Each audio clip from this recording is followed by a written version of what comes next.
అమలాపురం. చివరిగా ధవళేశ్వరంలో మేనేజర్లో వర్క్ చేస్తూ రిటైర్ అయినాను.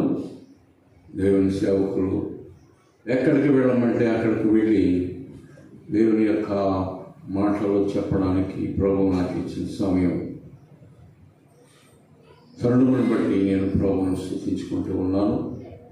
మరి మీరెవరు నాకు సరిగ్గా తెలియదు. నాకు ఇక్కడ తెలిసిందల్లా మా భుజం ఒకతే, గ్రేస్, మేరీ గ్రేస్. అమ్మాయి కొద్ది సంవత్సరాలు ధవళేశ్వరంలో ఉంది కాబట్టి ఆ అమ్మాయి నాకు తెలుసు. సరే, మనం దేవుని యొక్క వాక్యంలోకి వెళ్దాం. ద్వితీయోపదేశకాండము 30వ అధ్యాయం. ద్వితీయోపదేశకాండము 30వ అధ్యాయం 15 వచనం చదవండి. చూడుము, నేడు నేను జీవమును, మేలును, మరణమును, కీడును నీ ఎదుట ఉంచి ఉన్నాను. చాలండి. దేవుడు ఇశ్రాయేలుతో మాట్లాడుతున్నటువంటి మాట మోషే ద్వారా.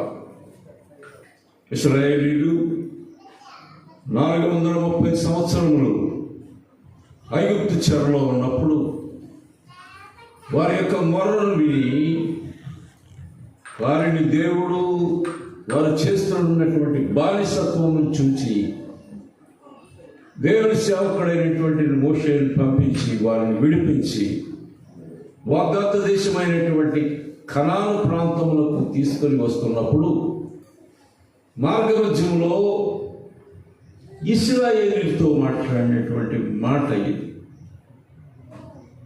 ఇశ్రాయేలీయులు మాటి మాటికి దేవుని దుఃఖపెట్టి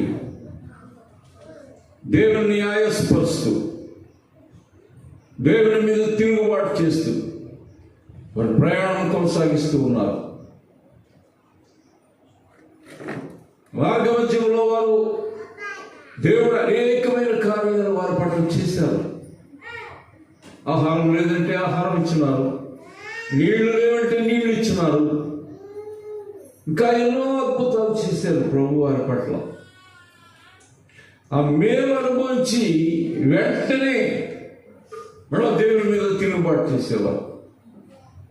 ఆ సమయంలో దేవుడు మోషే ద్వారా పలుకుతున్నటువంటి మాట ఇది. ఏమంటాడు? చూడుము, నేడు నేను జీవమును, మేలును, మరణమును, కీడును నీ ఎదుట పెట్టాను, నీ ఎదుట వచ్చి ఉన్నాను. నువ్వేం కోరుకుంటావో కోరుకో, నీకేం కావాలో కోరుకో. మరణమును పెట్టాడు, జీవమును పెట్టాడు, మేలును పెట్టాడు, కీడును పెట్టాడు దేవుడు. ప్రియులారా, ప్రభు ఎప్పుడు బలవంతం చేయడు. ప్రభు ఎప్పుడు బలవంతం చేయడు. చూడండి, మీరు చూడక్కర్లేదు, నేను చెప్తాను కానీ. మొదటిగా నా రాజ్యమును, నీతిని వెతుకు, తర్వాత నీకు అన్ని ఇస్తాను. నువ్వు ఇది చెయ్యి, నేను అది చేస్తాను. ప్రభు చెప్పేటువంటి మాట అంతే. బలవంతం చేయడు. నువ్వు ప్రార్థన చేస్తే అది నీ ఇష్టం, మానవల్సి పొందుతావా అది నీ ఇష్టం, ఆలయానికి వెళ్తావా నీ ఇష్టం. దేవుడు ఎప్పుడు బలవంతం చేయడు. ప్రియమైనటువంటి సహోదరి సహోదరుడా, నువ్వు ఇది చెయ్యి, నేను అది చేస్తాను. నిర్గమాకాండంలో ఒక మాట ఉంటుంది, నేను స్వస్థపరచు యెహోవాను నేనే. ఎప్పుడండి? ఎప్పుడు? నీవు ఆయన మాట శ్రద్ధగా విని ఆయన చెప్పింది నువ్వు చేస్తే నిన్ను నేను స్వస్థపరుస్తాను. అది ఒక కండిషన్, ప్రభు పెట్టేటువంటి కండిషన్. నువ్వు అది చేయి, నేను అది చేస్తాను. ప్రియులారా, మేలును, మరణమును, కీడును, జీవమును నీ ఎదురు పెట్టాడు ప్రభు. నువ్వేం కోరుకుంటావో కోరుకో. ప్రియమైనటువంటి వారు చూడండి, 11వ అధ్యాయము, అదే ద్వితీయోపదేశం 11వ అధ్యాయం 26వ వచనం చదవమ్మా. 11:26. చూడుడి, దీవెనలు చూడండి ప్రియులారా, దీవెనలు శాపములు పెట్టుచున్నాను. చాలు చాలు చాలు. దీవెనలు శాపములు పెట్టుచున్నాను, మరణమును కీడును పెట్టుచున్నాను, మేలును జీవమును పెట్టుచున్నాను. నువ్వేం కావాలి? చాయిస్ నీకే ఇచ్చాడు ప్రభు. నువ్వేం కోరుకుంటావు అది నీకే ఇచ్చాడు ప్రభు. ఏం కోరుకుంటావు ఈ మధ్యాహ్న సమయంలో? ప్రియమైనటువంటి సహోదరి సహోదరుడా, ఏం కోరుకుంటావు? ప్రియులారా, ఆ చాయిస్ నీకే, నీ ఎదుటే పెట్టాడు ప్రభు. నువ్వేం కోరుకున్నా సరే. ఎవరు మరణాన్ని కోరుకుంటారా? ఏమండి? మేలును కోరుకుంటారా? కోరుకుంటారు మేలు. కీడును కోరుకుంటారా? ఎవరు కీడును కోరుకోరు. మరి ప్రభు ఎందుకు చెప్పాడు ఇది? ప్రియమైన సహోదరి సహోదరుడా, మరణమును కీడును మేలును శాపమును దీవెనను నీ ఎదుటి పెట్టాడు. ఏం కోరుకుంటావు? కోరుకో. బైబిల్లో కొంతమంది కొన్ని కోరుకున్నారు, అది మనం చూద్దాం. రాజులు 2వ గ్రంథము, రాజులు 2వ గ్రంథము 2వ అధ్యాయము 9వ వచనం చదవండి. 9వ వచనం.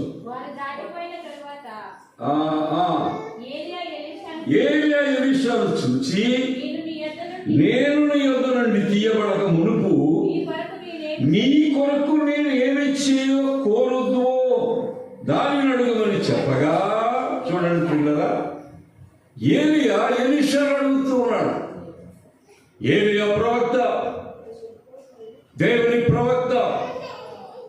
పిల్లరా, ఆ దినాలలో ఏలియా ఇంటి ప్రవక్త మరొకరు లేరు. ఏలియా వంటి ప్రవక్త మరొకరు లేరు. ఆయన అత్యాసక్తితో ప్రార్థన చేసినప్పుడు భూమి మీద 3.5 సంవత్సరములు వర్షం కురవలేదు. అహాబు కాలంలో మీకు తెలుసు, బైబిల్ అంతా మీకు తెలుసు. 3.5 సంవత్సరముల వర్షం కురవలేదు ఏలియా ప్రార్థన చేసినప్పుడు. మరలా ఏలియా ప్రార్థన చేసినప్పుడు ఆకాశము వర్షం ఇచ్చాను, భూమి తన ఫలములు ఇచ్చాను. చూడండి ప్రియుల, అంతటి మహా గొప్ప ప్రవక్త ఏలియా. ఇంకా అనేకమైన అద్భుతాలు చేశాడు ఏలియా. బైబిల్ 9 అద్భుతాలు చేశాడు ఏలియా. అవి మీరు రాజుల గ్రంథం చదివితే అందులో పొందుపరచబడి ఉంది. 9 అద్భుతాలు చేశాడు ఏలియా. ఆ ఏలియాకి శిష్యుడు ఎలీషా. ఎలీషా గొప్ప ధనికుడు ప్రియులారా, ఆస్తున్నటువంటి వాడు ఎలీషా. ఒకనొక సమయంలో ఎలీషాను ఏలియా పిలిచి, ఇదిగో నా వెంబడించినప్పుడు ఎలీషా తన యొక్క ఆస్తిని, ఐశ్వర్యమును, భూమిని, సంపదను విడిచిపెట్టి ఏలియాను వెంబడిస్తూ ఉన్నాడు. ఏలియా పరలోకములకు వెళ్ళిపోయే సమయం ఆసనం అయిపోయింది. అప్పుడు ఏలియా ఎలీషాను పిలిచి అడుగుతున్నాడు, ఇదిగో నా దగ్గర నుంచి నువ్వేం కోరుకుంటావు? నా దగ్గర నుంచి నువ్వేం కోరుకుంటావు అడుగుతున్నాడు ఏలియా. ఎలీషా, నేను పరలోకానికి వెళ్ళిపోయే సమయం అయిపోయింది, నేను పరలోకం వెళ్ళిపోవాలి. నా దగ్గర నుంచి నువ్వేం కోరుకుంటావు? కోరుకో, ఇస్తాను. ప్రియులారా, చూడండి, ఎలీషా అడుగుతున్నాడు, ఏలియా అడుగుతున్నాడు ఎలీషా, నా దగ్గర నుంచి నువ్వేం కోరుకుంటావు? భగవంతుడు ఇప్పుడు మన దగ్గరికి వచ్చాడు అనుకోండి, యేసు ప్రభువు, మీకేం కావాలో నేను ఇస్తాను, కోరుకోండి. ఏం కోరుకుంటారు మీరమ్మా? ఏం కోరుకుంటారు? ఏమండి చెప్పండి, ఏం కోరుకుంటారు అని మీరు అనుకుంటున్నారు, వాళ్ళేమనుకుంటున్నారు? ప్రభా నాకు అది లేదు, ఇది లేదు, నాకు ఇల్లు లేదు, నాకు ఏంటి మంచి మంచి పొట్టచీరలు లేవు, మంచి మంచి బంగారు నగలు లేవు, నాకు అది లేదు, ఇది లేదు, నాకు ఈ ప్రభువా, అది కోరుకుంటారా మనుషులు? చూడండి, ఎలీషా కోరుకుంటున్నాడు. తర్వాత చదువమ్మా, తర్వాత చదువు. ఎలీషా, నీకు కలిగిన ఆత్మలో 2 పాళ్ళు నా మీదకి వచ్చినట్టు దయచేయి. చూడండి పిల్లలు, ఎలీషా యొక్క కోరిక. ఎలీషా అడుక్కుంటున్నాడు. ఏమడుగుతాడు? నీకు కలిగినటువంటి దేవుని ఆత్మలో 2 పాళ్ళు నా మీదకి దయచేయి. చాలు. ఎలీషా ఏమి తక్కువ వాడు కాదు. ప్రియులైన ఐశ్వర్యవంతుడు, ధనం ఉన్నది, భూమి ఉన్నది, ఆ ఆస్తులు ఉన్నవి ఎలీషా. కానీ ఎలీషా ఏలియాను అడుగుతున్నాడు, నీ మీద ఉన్నటువంటి దేవుని యొక్క ఆత్మ 2 నాకు దయచేయి. చాలు చాలు. ఎలాంటి ఉన్నతమైనటువంటి కోరిక ప్రియులది, ఎలాంటి ఉన్నతమైనటువంటి కోరిక. ఎలాంటి కోరుకున్నాడు? నీ మీద ఉన్న దేవుని యొక్క ఆత్మ 2 నాకు దయచేయి. ప్రియులారా, కోరిక సమంజసమైంది అంటారు. అది ఏమండి? ఆ కోరిక సమంజసమైందేనా? సమంజసమైందే కదా. ఏం కోరుకోలేదు కదా. దేవుని యొక్క ఆత్మను కోరుకున్నాడు. ఏలియా 9 అద్భుతాలు చేస్తే ఎలీషా 18 అద్భుతాలు చేశాడు. ప్రియుల, 2 ఆత్మ, దేవుని యొక్క ఆత్మ. దేవుని యొక్క ఆత్మ నీ మీద ఉన్నప్పుడు అనేకమైన అద్భుతాలు చేస్తావు, చూస్తావు. ప్రియుల, దేవుడు నిన్ను నడిపిస్తాడు. దేవుడు నీతో ఉంటాడు, నీ ప్రక్కన ఉంటాడు, నిన్ను నడిపిస్తాడు. కానీ నీ హృదయం యొక్క కండిషన్ ఎలా ఉంది అది నువ్వు చూడాలి. నీ హృదయం యొక్క కండిషన్. ప్రియమైనటువంటి సహోదరి సహోదరుడు, చూడండి, ఏలియా వెళ్ళిపోతూ ఏలియా యొక్క దుప్పటి ఎలీషా మీదకి విసిరి ఏలియా వెళ్ళిపోయాడు. ఏలియా చనిపోయాడా? చెప్పండి, ఏలియా చనిపోయాడా? మరి దేవుడు ఆయన తీసుకెళ్ళిపోయాడు. అంతే, దేవుడు ఆయన తీసుకుని వెళ్ళిపోయాడు. ప్రియులారా, ఆయన యొక్క దుప్పటి, ఆయన పరలోకానికి వెళ్ళిపోతున్నప్పుడు ఆయన యొక్క దుప్పటి ఎలీషా మీద వేసినప్పుడు ఎలీషా 18 అద్భుతాలు చేశాడు. ఏలియా 9 చేశాడు. 2 18 అద్భుతాలు చేశాడు ఎలీషా. కోరిక. ఏం కోరుకున్నాడు? నీ మీద ఉన్నటువంటి దేవుని యొక్క ఆత్మ 2 నాకు దయచేయి. చాలు. ఏం కోరుకుంటారు మనుషులు? ఎందరో తపస్సు చేస్తున్నారట, చెట్టు కింద కూర్చుని. అడవిలో చెట్టు కింద కూర్చుని 2 వ్యక్తులు భగవంతుడి కొరకు తపస్సు చేస్తున్నారు. ఇద్దరు చెట్టు మీద ఒకడు, చెట్టు కింద ఒకడు కూర్చున్నారు. పైన ఒకడు, కింద ఒకడు.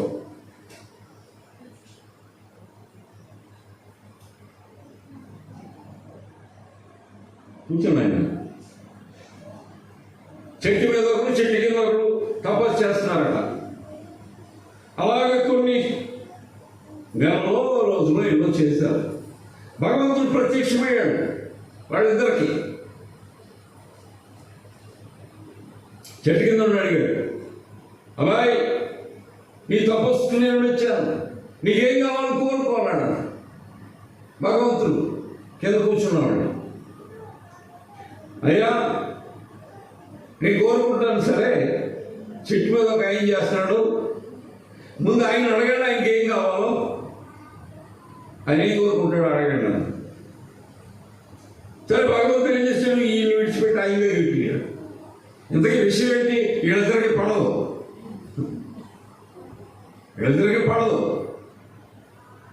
పైన దగ్గర, అబ్బాయి, నీ తపస్సుకు నేను మెచ్చుకో, నీకేం కావాలి కోరుకో. అయ్యా, కింద ఆయన ఏం కోరుకుంటాడో నాకు 2 ఇవ్వండి చాలు, ఇంకేం వద్దాను. కింద ఏం కోరుకుంటాడు? ఒక 1000 రూపాయలు కోరుకుంటాడు, ఆయన 2000 ఇవ్వాలన్నమాట. అలాగే కింద ఏం కోరుకుంటాడో నాకు 2 అంతలు, ఆయన కోరుకున్న దానికి 2 అంతలు నాకు ఇవ్వండి చాలా. ఓహో అలాగే సరే. అమెరికా కిందకు వచ్చాడు భగవంతుడు. కిందకు వచ్చి కింద ఏమైనా భగవంతుడు పై ఏం కోరుకున్నాడు అడిగితే కింద చెప్తున్నాడు. కింద దేవుడు భగవంతుడు చెప్పాడు, నువ్వేం కోరుకుంటున్నావో 2 అంతలు కావాలని కోరుకున్నాడు పైన.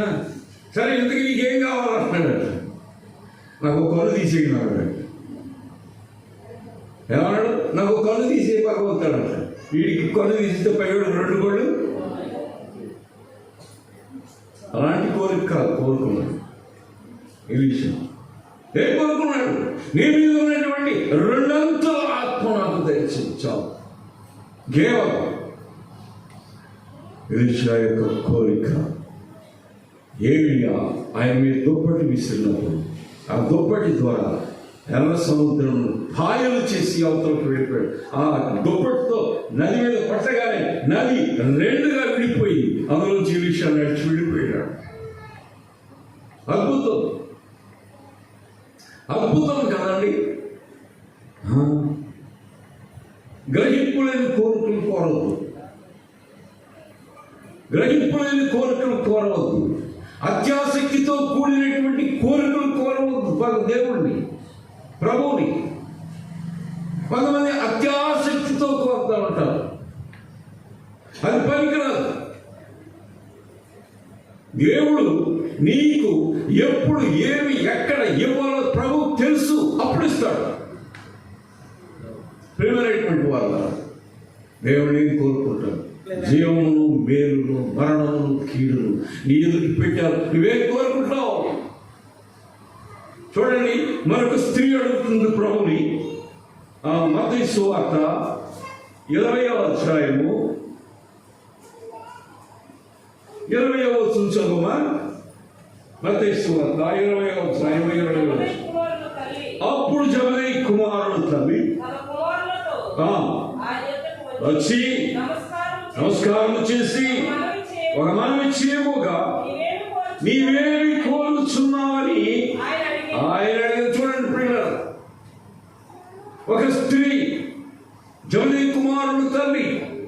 జబదయి కుమారులు ఎవరంటే యాకోబు, యోహాను.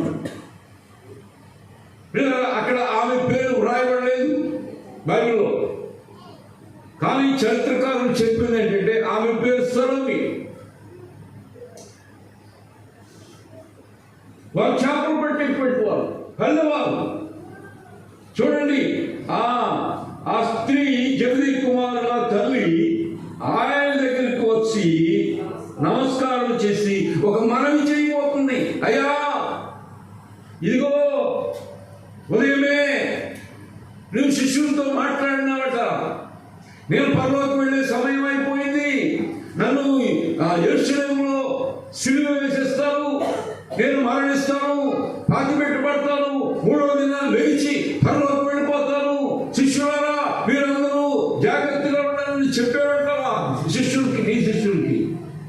అయ్యా, నువ్వు పరలోకి వెళ్ళిపోతే అన్ని విడిచిపెట్టి, వలను విడిచిపెట్టి, సముద్రాన్ని విడిచిపెట్టి, తల్లిదండ్రులను విడిచిపెట్టి నిన్ను వెంబడిస్తాను ఈ శిష్యులందరూ. వాళ్ళ సంగతి ఏంటి? వాళ్ళ సంగతి అడుగుతుంది. ఆ స్త్రీ ప్రభు దగ్గరికి వచ్చి ఒక మనవి చేస్తుంది.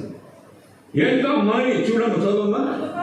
నీవేమి కోరుచున్నావని ఆయన అడిగాడు. అందుకామె నీ రాజ్యమందు ఈ 5 కుమారులలో ఒకడు నీ కుడి వైపునను ఒకడు నీ ఎడమ వైపునను కూర్చుండొచ్చారు.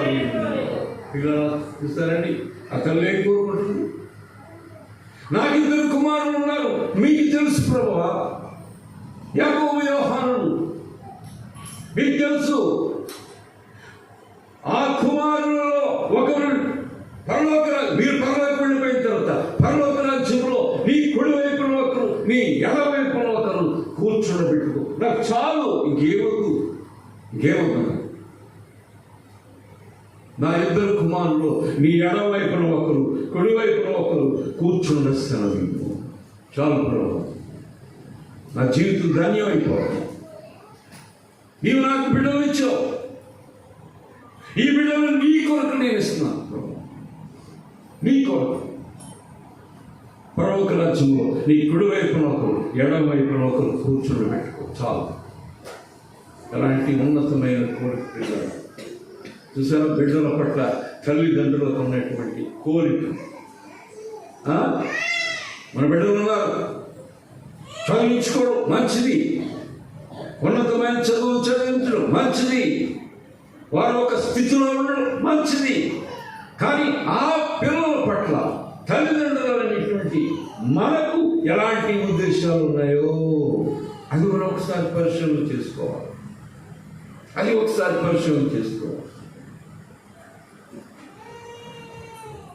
సమూయేలు తల్లి అమ్మ పిల్లలు లేరు, అమ్మ ఆ యొక్క నాకు 2 భార్యలు. ఆ పాత నిబంధన కాలంలో బహు భార్యత్వాన్ని ప్రభు అంగీకరించారు, దేవుడు అంగీకరించారు. కొత్త నిబంధన కాలంలో అదేం లేదు. సో అయితే యొక్క నాకు 2 భార్యలు, అన్న పెరిగినాకు బిడ్డలు ఉన్నారు, అన్నాకి బిడ్డలు లేదు.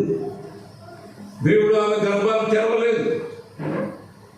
ప్రియులారా, పెరిగిన ఎంతో బాధపడుతూ ఉంది. తన యొక్క అక్క పిల్లలను చూసి, ఓ ఎలాంటి పిల్లలు నాకుంటే బాగుండు, ఒక్క కుమారుడైనా నాకుంటే బాగుండు అంటే ఆ పెరిగిన అస్తమాను అన్నాన్ని తిడుతూ ఉండేదాన్ని. నువ్వు గొడ్రాలి, నీ పిల్లలు లేరు, నువ్వు అలాంటి దానివి, నువ్వు ఎలాంటి దానివి, అందుకే నీకు పిల్లలు ఇవ్వలేదు దేవుడు. ఎంతో వేదన పడేది, ఎంతో విసిగించేది అన్న పెరిగిన. కానీ ఆమె ప్రార్థన చేసింది ప్రభు దగ్గరికి వెళ్ళి, ఇదిగో నాకొక్క మగబిడ్డను దయచేస్తే. సమూయేలు మొదటి గ్రంథం చూడండి, సమూయేలు మొదటి గ్రంథం తీయాలి త్వరగా అమ్మా. చదవండి. యెహోవా చూచి మరొక జ్ఞాపకం చేసుకుని దయచేసి రానియకుండా వాడు బ్రతుకు దినములో నీకు అప్పగించునని మొక్కుబడి చేసుకుని. చూసారండి ఎంత తల్లికి ఎంత. ఇదిగో నాకు పిల్లలు లేరు, ఊరి వారందరూ నన్ను ఎగతాళి చేస్తున్నారు, ఊరి వారందరూ నన్ను ద్వేషిస్తున్నారు, గుడ్రాలను ద్వేషిస్తూ ఉన్నారు. ఇదిగో చివరకు నా యొక్క అక్క కూడా నన్ను ద్వేషిస్తూ ఉన్నది. ఇదిగో ప్రభా, ఒక్క మగ పిల్లలు దయచేయవచ్చు. ఏం చేస్తారండి మగ పిల్లలు? ఏం చేస్తారు? నీ మందిరంలో నేను వాడిని ప్రతిష్ఠిస్తాను, నీకు ఇస్తాను. నా ఒక్కసారి ఒక మగ పిల్లలు నీకు ఇచ్చేస్తాను. ఈ నింద లేకుండా నా మీద చెయ్యి, గొడ్రాలు అనేటువంటి నింద లేకుండా నా మీద చెయ్యి చాలు. ప్రభువును కోరుకోరు, ప్రభువును కోరుకోరు. దేవుడు కుమారుడు అనుగ్రహించాడు. ఎంత వయసులో ఆ కుర్రాడు ఇచ్చేసింది దేవుడికి? ఏమండి, అందం లేదు. పాలు మానిపించిన తర్వాత ఇంచుమించుగా 3-4 సంవత్సరాలు, 4వ సంవత్సరంలో సమూయేలు దేవుని సన్నిధిలో పరిచర్య చేస్తున్నాడు. ఇలా దేవుని సన్నిధిలో పరిచర్య చేస్తున్నాడు. ఆ దినాల్లో దేవుడు ఎవరితోనూ మాట్లాడేవాడు కాదు. చివరకు ఆ చర్చిలో యాజకుడైనటువంటి ఏలీతో కూడా మాట్లాడలేదు ప్రభు, కానీ సమూయేలుతో మాట్లాడినాడు ప్రభు. చూసారా తల్లి యొక్క ఆశ, కోరిక. ఇప్పుడు ఈ సొలమి కూడా, ఇదిగో నా 2 పిల్లలు నీ పరలోకంలో నీ కుడి వైపున ఒకరిని, ఎడవైపున ఒకరిని కూర్చుని పెట్టుకోవచ్చు. నా జీవితం ధన్యమైపోతుంది. అలాంటి ఆశ, అలాంటి కోరిక ఎప్పుడైనా ప్రభువును ప్రార్థించి, ప్రభా నీవు నాకు ఇచ్చిన పిల్లలు, నీవు నాకు ఇచ్చిన గర్భఫలం, నీవు నాకు ఇచ్చిన సంతానము నేను ఎలా పెంచాలి ప్రభు? ఎలా పెంచాలి? సంసోను తల్లి అడుగుతుంది. సంసోను పుట్టక ముందు తల్లి అడుగుతుంది దేవుడిని, ఇదిగో నువ్వు నా గర్భఫలం ఇస్తున్నావే, ఆ కుర్రాడు ఎలాంటి వాడు అవుతాడు? ఆ కుర్రాడు కొరకు నీవు నీకు ఏం చెయ్యాలి అడుగుతుంది ప్రభు. న్యాయాధిపతుల గ్రంథంలో ఉంటుంది, ఆ కుర్రాడు కొరకు మీరేం చేయాలి? కుర్రాడు గర్భంలో ఉన్నాడు. ఆ కుర్రాడు గర్భంలో ఉన్నప్పుడు ఆ కుర్రాడు కొరకు మీరేం చేయాలి ప్రభు? ఆ కుర్రాడు పెద్దవాడైనప్పుడు ఏమవుతాడు? 2 ప్రశ్నలు వేసింది ప్రభు. సంసోను తల్లి 16 వచ్చినాము ఆలోచన ఎక్కడ ఉంటుంది? పిల్లలు చూడండి, ఏం చేయాలి కుర్రాడు కొరకు? మేము దేవుడి కొని చెప్పాడు, మరి పద్ధతులు చెప్పాడు. ఆ పద్ధతి ప్రకారంగానే నడిచింది సంసోను తల్లి. చూడండి, నా పరలోకంలో నీ కుడి వైపున ఒకరిని, ఎడమ వైపున ఒకరిని కూర్చోబెట్టుకోవడం చాలు, ఇంకా నాకేమీ వద్దు. అలాంటి ఉన్నతమైన కోరిక బిడ్డల పట్ల. బిడ్డలు నీకు ప్రభు ఇచ్చాడు, ఆ బిడ్డల విషయం కూడా నిన్ను లెక్క అడుగుతాడు. జాగ్రత్త. కుటుంబానికంటే బాధ్యత స్త్రీది. దేవుడు స్త్రీగా ఇచ్చాడు కుటుంబాన్ని కట్టుకునేటువంటి బాధ్యత, పురుషుడికి లేదు. పురుషుడు బయటకు పోయి కష్టపడి సంపాదించి తీసుకొచ్చి భార్య పిల్లలను పోషిస్తాడు, కానీ కుటుంబాన్ని కట్టుకునేటువంటి పూచి, కుటుంబాన్ని కట్టుకునేటువంటి బాధ్యత స్త్రీగా ఇచ్చాడు ప్రభు. స్త్రీగా ఇచ్చాడు ప్రభు. ప్రియమైనటువంటి వాళ్ళ స్త్రీలైనటువంటి మీరు మీ యొక్క బిడ్డల పట్ల మీకున్నటువంటి ఆశలు, కోరికలు ఏమి? మధ్యాహ్న సమయం ప్రభు మనతో మాట్లాడుతున్నాడు. ఎలాంటి కోరిక కోరుకుంటాం? ప్రభు చెప్తున్నాడు, చూడము మేలును కీడును, మరణమును జీవమును నీ ఎదుట ఉంచి ఉన్నాను, నువ్వేం కోరుకుంటావు? ఇలా చూడండి, యేసు ప్రభు వారిని గెత్సేమనే తోటలో పట్టుకుని బంధించి తీసుకుని వచ్చి రాజు అయినటువంటి పిలాతు ముందు నిలబెట్టినారు. ఇలా ప్రభు వారు రాత్రి అంతా ప్రార్థన చేస్తూనే ఉన్నారు. గెత్సేమనే తోటలో బంధించారు. రాత్రి అర్ధరాత్రి సమయంలో సైనికులు వెళ్ళి సంఖ్యలు వేశారు. ఒక దొంగ వలె ఆయనను ఈడ్చుకుని తీసుకుని వచ్చారు పిలాతు సన్నిధికి. ఇశ్రాయేలు అందరూ అక్కడ ఉన్నారు. పిలాతు తీర్పు తీర్చడానికి సిద్ధంగా ఉన్నాడు. ఇశ్రాయేలీయులు చిన్నవారు మొదలుకొని పెద్దవారి వరకు ఆయన మీద నేరారోపణ చేస్తూ ఉన్నారు. ఇదిగో ఇతను దొంగ, ఇతను బయల్జెబూలు, దెయ్యం పట్టినవాడు, దెయ్యములకు అధిపతి, తిండిపోతూ అనేకమైన ఆరోపణలు చేస్తూ ఉన్నారు యేసు ప్రభు మీద. కానీ యేసు ప్రభు మౌనముగా నిలబడుతున్నాడు. పిలాతు మౌనంగా నిలబడు, ఏ సమాధానం చెప్పలేదు, ఏమి సమాధానం చెప్పలేదు, మౌనముగా నిలబడున్నాడు. అప్పుడు అడుగుతున్నాడు పిలాతు. చూడండి, మత్తయి సువార్త 26వ అధ్యాయం అనుకుంటాను. మత్తయి సువార్త 20 చూడండి, 27వ అధ్యాయము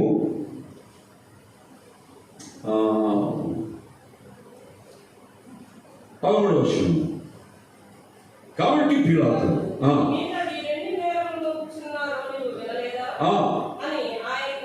అయితే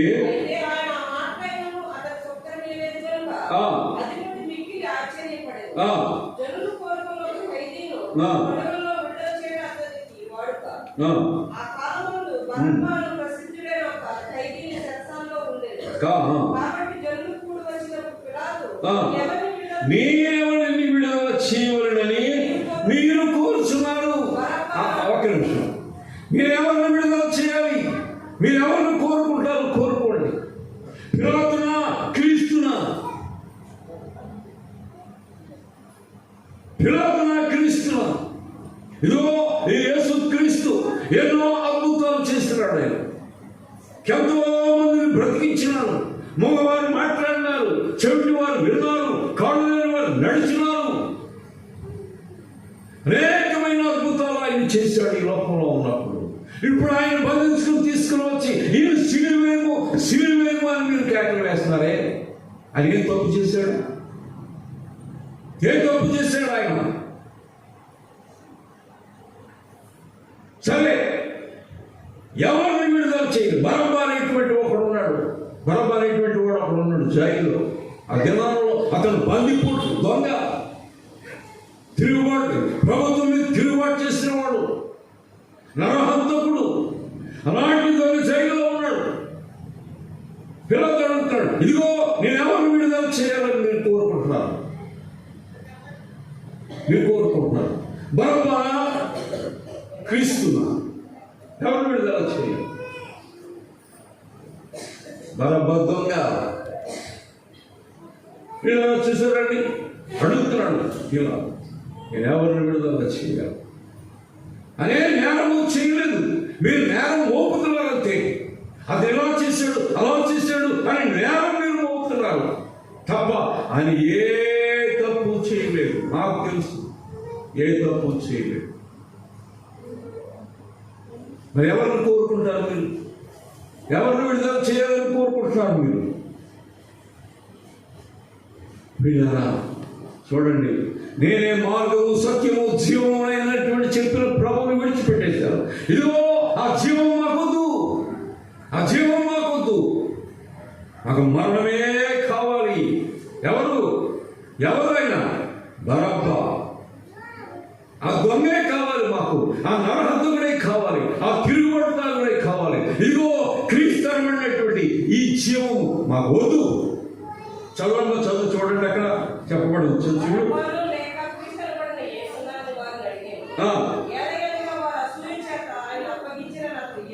20వ వచనం చదువు.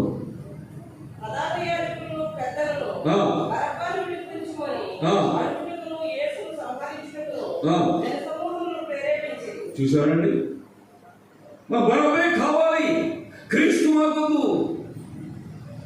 క్రీస్తు ఎవరికి అన్యాయం చేశాడు చెప్పండి? ఈ దినాలలో కూడా క్రీస్తు ప్రభు యొక్క మాట అంటే ఎవరికి ఇష్టం లేదు. ఎవరికి ఇష్టం లేదు. రాబో దినాల్లో ఎలా ఉంటుందో నాకు తెలియదు. క్రీస్తు అనేటువంటి మాట మాకు నిన్నగా మనం విన్నాం. ఆ అమ్మాయి జెమిమా అనేటువంటి అమ్మాయి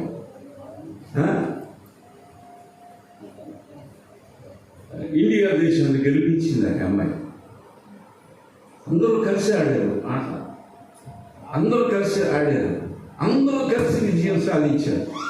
ఈ అమ్మాయిని ఇంటర్వ్యూ చేశారు. అమ్మా నువ్వేంటి అంటే, ఇదిగో నా దేవుడు నన్ను గెలిపించాడు, జీసస్ నన్ను గెలిపించాడు. ఆ జీసస్ అనేటువంటి మాట ఇష్టం లేకపోతే ఎంత మంది ట్రోలింగ్స్ పెడతారు యూట్యూబ్. జీసస్ అనేది కంపెనీ. ఈ అడిగిన వారందరూ ఒకనొక సమయంలో దేవుని యొక్క న్యాయ సింహాసనం ముందు నిలబడాల్సి వస్తుంది. ఏం చెప్తారు అప్పుడు?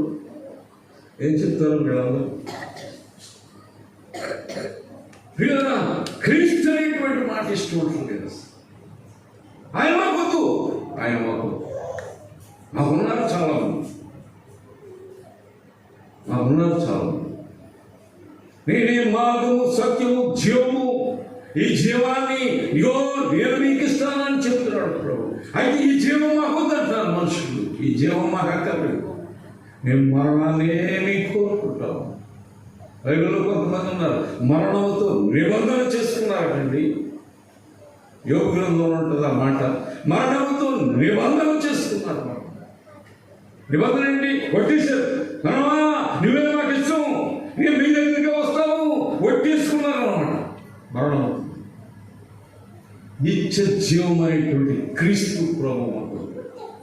ఎవరికైనా న్యాయం చేశాడు ప్రభు, చనిపోయిన వారిని బ్రతికించాడు. ఎన్ని అద్భుతాలు చేశాడండి ప్రభు ఈ లోకంలో ఉన్నప్పుడు. ఎవరు ఎన్ని అద్భుతాలు చేశాడమ్మా? చెప్పగలరమ్మా? యోహాను సువార్త చివరి అధ్యాయం చివరి మాట చదువు, చివరి మాట చదువు. ఎన్ని అద్భుతాలు చేశాడో ప్రభు చెప్తాడు అక్కడ. యేసు చేసిన కార్యములు ఇంకా అనేకములు కలవు.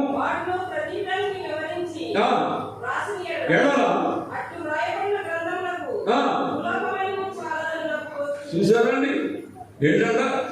క్రీస్తు ప్రభు చేసిన కార్యములకు గ్రంథంలో రాస్తే ఆ గ్రంథాలన్నీ భూలోకంలో పెట్టడానికి భూలోకం సరిపోవు. అన్ని కార్యాలు చేసినటువంటి ప్రభుని ఈ క్రీస్తు మాకు నిఖచ్చిగా చెప్తున్నారు మనుషులు. వద్దు ఈ క్రీస్తు ప్రభు మాకు. దేశంలో జరిగేదని క్రీస్తు మాకు వారు ఏం చేశారు? బరబ్బను కోరుకున్నారు, క్రీస్తు ప్రభువును విసర్జించారు, జీవమును విడిచిపెట్టేశారు. ఈ జీవం మాకొద్దు, ఇదిగో మాకు మరణమే కావాలి, ఆ మరణమే మాకు కావాలి. ప్రియమైన సహోదరి, నేను ముగిస్తాను. ప్రియమైన సహోదరి సహోదరుడా, నువ్వే కోరుకుంటావు ఈ మధ్యాహ్న సమయంలో? చూడుము, జీవమును మరణమును నీ ఎదుట ఉంచాను, మేలును కీడును నీ ఎదుట ఉంచాను. నువ్వే కోరుకుంటావు? ప్రార్థన చేసుకున్నావు ప్రియులారా, ప్రార్థన చేద్దాం. దేవుడి వాక్యం దీవించుగాక. మనం ప్రార్థన చేసుకున్నాం. పరిశుద్ధులైన తండ్రి, ప్రేమ కలిగినటువంటి మా క్రీస్తు ప్రభువా, నీకు వందనాలు. దేవా, నీవు మాకు ఇచ్చిన నీ వాక్యం కొరకై నీకు వందనాలు ప్రభువా.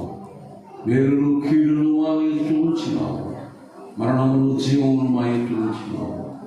ఇదిగో ఈ జీవం మాకు అక్కర్లేదు, ఈ జీవం మాకు వద్దు, ఈ మరణమే మాకు కావాలి. ఆనాడు స్త్రీలు కోరుకున్నారు, ఈయన రక్తం మా మీద మా పిల్లల మీద ఉండుగా కానీ కోరుకున్నారు. ప్రభా, ఎంత విచారం, ఎంత విచారం. ప్రభా, ఉన్న వాక్యాన్ని దీవించుకుంటారు. మా ప్రియులు హృదయాల్లో మీరు ఫలించండి. క్రీస్తు నామమున అడుగుతున్నాము తండ్రి.